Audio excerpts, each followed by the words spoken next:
ज्ञान मिक्सिंग ज्ञान मिक्सिंग ज्ञान मिक्सिंग ज्ञान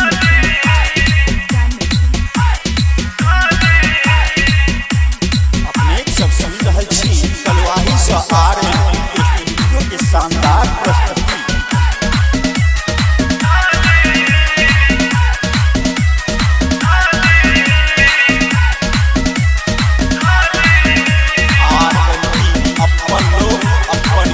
भैया के छटकी साली लागल छै खूब बवाली।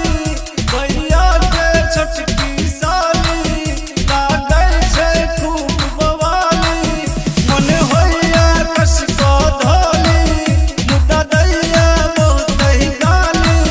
भैया सदखन याद हुनक तर पावैया रूप हुनक रही रही हमरा सतावैया। भैया सदखन याद हुनक तर पावैया रूप हुनक रही रही हमरा सतावैया। भैया के छटकी साली ज्ञान मिक्सिंग ज्ञान मिक्सिंग ज्ञान मिक्सिंग ज्ञान मिक्सिंग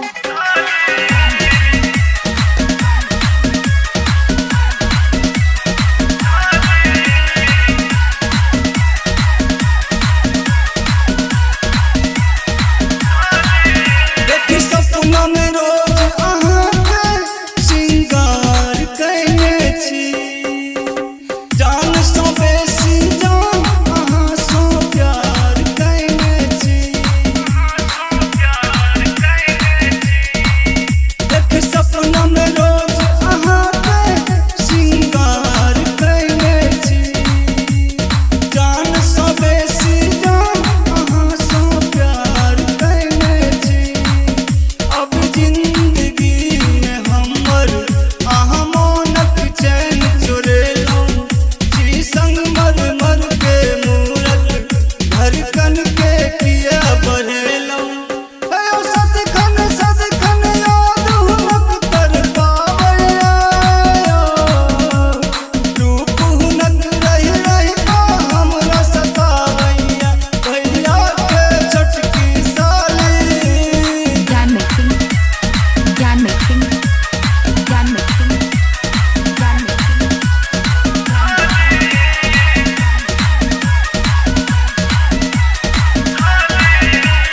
सुनू ये बड़की भौजी बाबू सँ बात करू।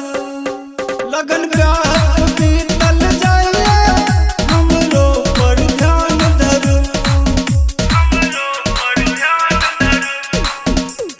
सुनू ये बड़की भौजी बाबू सँ बात करू।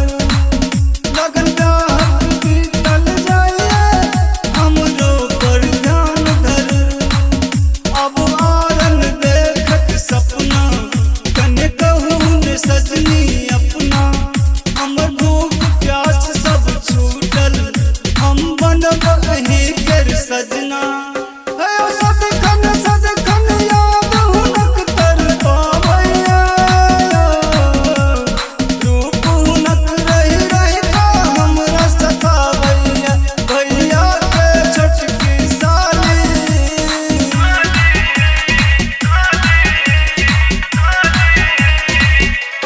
अपने सब सुन रहल छी कलुआही स R.N.खिलादी के शानदार प्रस्तुति। ज्ञान मिक्सिंग ज्ञान मिक्सिंग R.N. स्टूडियो के लाल बटन दबाकर सब्सक्राइब करी संगे ही बेल आइकन के दबानाई नहीं बिसरी ताकि अपने सबक समक्ष नव प्रस्तुति अभित रहे।